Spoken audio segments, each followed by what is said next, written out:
اچھا اب آتے ہیں جو موجودہ مسئلہ ہے، آپ نے بھی دیکھا ہوگا سوشل میڈیا کی زینت بنا ہوا ہے اقرار الحسن اور آق خطیب صاحب والا، اس کے بارے میں آپ بتائیں کہ آیا دیکھیں اگر آق خطیب صاحب، میں بھی وہاں گیا ہوں، کافی دفعہ گیا ہوں، اور میرے چھوٹے بھائی کے ساتھ مسئلہ تھا، میں آن کیمرہ گیا رہا ہوں، میرے بھائی کے ساتھ جنات کا مسئلہ تھا، وہ ٹھیک ہوا ہے۔ اقرار الحسن کی بھی کچھ باتیں ہیں جو میں نے وہاں نہیں دیکھی، اور کچھ ہیں جو وہ اپنی جگہ پہ ٹھیک کہہ رہا ہوگا۔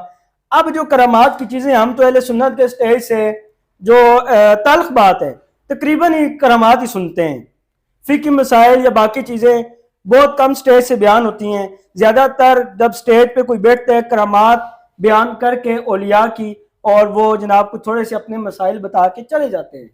اب تک اگر یہ بات ٹھیک ہے تو پھر علماء اہل سنت ان کے خلاف کیوں نہیں بولے؟ اگر اقرار الحسن ٹھیک ہے تو، اگر اقرار الحسن غلط ہے تو پھر ان کے حق میں کیوں نہیں بولے؟ اس میں آپ کا احمد کا کیا موقف ہے؟ جی بھائی، اس بارے میں جو میری رائے ہے، یہ ایسی رائے ہے کہ جو اس مسئلے کو بالکل ختم کر سکتی ہے۔ ٹھیک ہے، وہ یہ، ہم دیکھیں گے حق خطیب حسین بادشاہ صاحب کو، اگر تو ان کا یہ دعویٰ ہے، بڑے غور سے سننا ہے آپ نے، اگر ان کا یہ دعویٰ ہے کہ میرا کام ہے دم ڈالنا، ٹھیک ہے، میرا کام ہے جی، دم ڈالنا، آگے کسی کی آنکھوں سے زنجیر نکلیں، پتھر نکلیں، کیلیں نکلیں، کسی کی منہ سے کیلیں نکلیں، کسی کے منہ سے پتھر نکلیں، اس چیز کا میں ذمہ دار نہیں ہوں۔ میرا کام ہے دم ڈالنا، میں دم ڈال رہا ہوں۔ ٹھیک ہے، اگر وہ یہ کہتے ہیں کہ میرا کام ہے دم ڈالنا اور آگے کسی کو شفا ملے یا نہ ملے، تو پھر تو یہ جھگڑا ہے ہی ختم۔ وہ تو یہی کہہ رہے ہیں کہ میں دعا کرتا ہوں کہ یا اللہ میرے پاس اس کو بھیج جس کے نصیب میں تو نے شفا لکھی ہے، اور وہ یہی کہتے ہیں کہ میں دعا کرتا ہوں اللہ شفا دیتا ہے۔ میری بات ابھی پوری نہیں ہوئی، آپ میری جی بات پہ ذرا جی جملہ پورا کرنے دیں۔ اگر تو میں نے کہا کہ اگر جس طرح انہوں نے کہا، وہ اگر یہ دعویٰ ہے ان کا کہ یار میرا کام ہے دم ڈالنا، میں دم ڈالتا ہوں، آگے کسی کو شفا ملے یا نہ ملے، ٹھیک ہے، ٹھیک ہے۔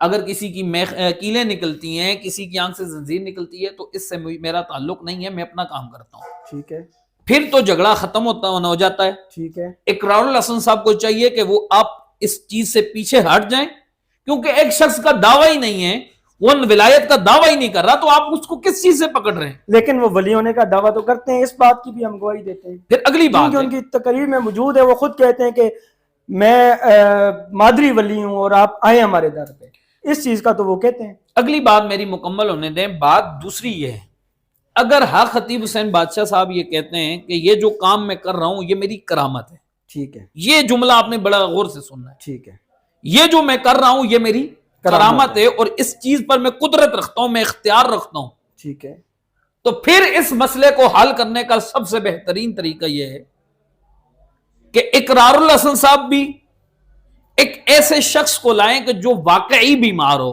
ان کی نظر میں، ٹھیک ہے، جو تیسرا بندہ ہو اس کی نظر میں بھی ایک شخص ہے یہ بیمار ہے، ٹھیک ہے، اس کو لائیں حق خطیب صاحب کے بارگاہ میں، ان کے دربار میں لائیں اور کہیں جی اب اس کو شفا یاب کریں، اس کو صحت دیں۔ اگر تو وہ دم ڈالتے ہیں وہ بندہ ٹھیک ہو جاتا ہے، اگر تو وہ ٹھیک ہوتا ہے تو بات تو حل ہو گئی، معاملہ حل ہو گیا۔ اگر تو وہ بندہ ٹھیک نہیں ہوتا تو پھر تو اقرار الحسن صاحب اپنے دعوے میں سچے ہیں۔ لیکن اگر حق خطیب صاحب کا یہ نظریہ ہی نہیں ہے کہ یار میں، وہ اپنی ولایت کو یہ نہیں کہتے کہ یہ میری جو کرامت ہے یہ میرے اختیار میں یا یہ میری کرامت ہے، تو پھر اقرار الحسن صاحب کو چاہیے کہ وہ اجتناب کریں، وہ پیچھے ہٹیں۔ ٹھیک ہے، یہ معاملہ ہے اس جھگڑے کو ختم کرنا۔ دونوں طرف، دونوں کے بہت زیادہ فالورز ہیں، ہم بھی یہی خواہش رکھتے ہیں کہ یہ معاملہ بالکل اچھے طریقے سے حل ہو جائے تاکہ کسی بھی قسم کا انتشار نہ ہو۔ اچھا دیکھیں، اب آپ کے نزدیک یا آپ لوگوں نے کتابیں پڑھی ہوئی ہیں، کیا آیا اس سے پہلے اس طرح کی کرامات ہوئی ہیں؟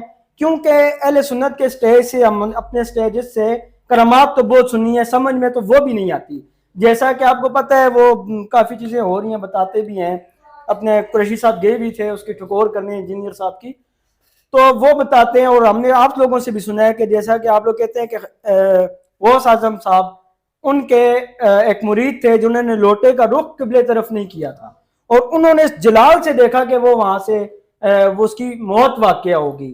دوسری چیز، کوئی کہتے ہیں کہ ان کا چپل اڑ کے گیا اور کسی ڈاکوؤں کے سر پہ لگا. اور ایک اور چیز ہے, بلکہ وہ میں کل یہ کلپ دیکھ رہا تھا, اگر اجازت ہوئی تو میں اس میں لگا بھی دوں گا, کہ چاند آیا کسی مہینے کا اور اس نے پوچھا غوث اعظم سے آیا میں 29 کا ہو جاؤں یا 30 کا ہو جاؤں. شیخ علی ابن ہیتی فرماتے ہیں کہ میں 29 رمضان کو آپ کی بارگاہ میں گیا تو میں نے دیکھا کہ ایک خوبصورت جوان بڑا سجا دھجا تھا اور بڑا خوش تھا, تو وہ جو ہے وہ نکل کر کے جا رہا تھا. میں نے کہا حضرت کتنا خوبصورت ہے, کتنا سج دھج گیا ہے اور کتنا خوش ہے, کون تھا یہ؟ غوث پاک مسکرا کے کہتے ہیں وہ عید کا چاند تھا, وہ کوئی انسان نہیں تھا. وہ کون تھا؟ عید کا چاند تھا. اور مجھ سے اجازت لینے آیا تھا, حضرت 29 کو نکلنا ہے کہ 30 کو نکلنا ہے؟ اس کا ہو جاؤں. اب مجھے بتائیں نا, یہ ہمارے اسٹیڈیو سے آ رہی ہیں تو پھر وہ بھی تو سمجھ نہیں آتی نا. تو یہ کرامات نہیں سمجھ آتی, وہ نہیں سمجھ آتی, حق کیا ہے, ہم حق کی تلاش میں نکلیں گے. دراصل بات اس طرح ہے, کرامت کہتے ہی اسے جو خارق عادت ہو. یعنی خارق عادت کیا مطلب؟ ایک ڈاکٹر ہے, یہ بڑے غور سے سنیں گے مسئلہ حل ہو جائے گا. ٹھیک ہے. ایک ڈاکٹر ہے, وہ کسی کو دوائی دیتا ہے, صحیح, اس کی دوائی سے بندہ صحت یاب ہو جاتا ہے. ایسا ہی ہے. مثلا مثال کے طور پہ ایک بندہ ہے, وہ آنکھ کی روشنی سے مرحوم ہے, وہ آنکھ کی روشنی اس کی نہیں ہے. ڈاکٹر کے پاس گیا, ڈاکٹر نے اسے دی میڈیسن, کوئی دوائی دی, ٹھیک ہے, اور اس نے وہ اپنی آنکھ میں ڈالی یا کھائی, اس کی روشنی آ گئی. یہ کیا ہے؟ یہ فطرت ہے. صحیح, اسے کرامت نہیں کہیں گے, ٹھیک ہو گیا. کیونکہ یہ فطرت ہے کہ ایک بندہ وہ ڈاکٹر کی دوائی کھاتا ہے, شفا یاب ہو جاتا ہے, تو یہ فطرت ہے. کرامت کیا ہے؟ کرامت یہ آنکھیں نہیں ہیں. کسی کے پاس گیا, ولی کے پاس, اللہ کے اس ولی نے اپنے ہاتھ اس کی آنکھ پہ رکھے, اللہ نے اسے بینائی عطا فرمائی. یہ کرامت ہے. کرامت کہتے ہی اسے ہیں کہ جو انسان کی عقل میں نہ آئے. جس طرح معجزہ ایسے کہتے ہیں, معجزہ نبی کا ہوتا ہے اور ولی کی کرامت ہوتی ہے. معجزہ بھی ایسے ہی کہتے ہیں کہ جو انسان کی عقل میں نہ آئے, جو خارق عادت ہو, جو عادت میں یہ جو چیز نہ ہو, جو فطرت نہ ہو, اس چیز کو معجزہ کہتے ہیں. اور معجزہ اور کرامت ہوتی وہ ہے کہ جو میری اور آپ کی عقل میں نہ آئے. جہاں پر عقل کے گھوڑے آپ جتنے مرضی دوڑائیں, وہ چیز آپ کی عقل میں نہ آئے, اسے کرامت کہتے ہیں. کیا آپ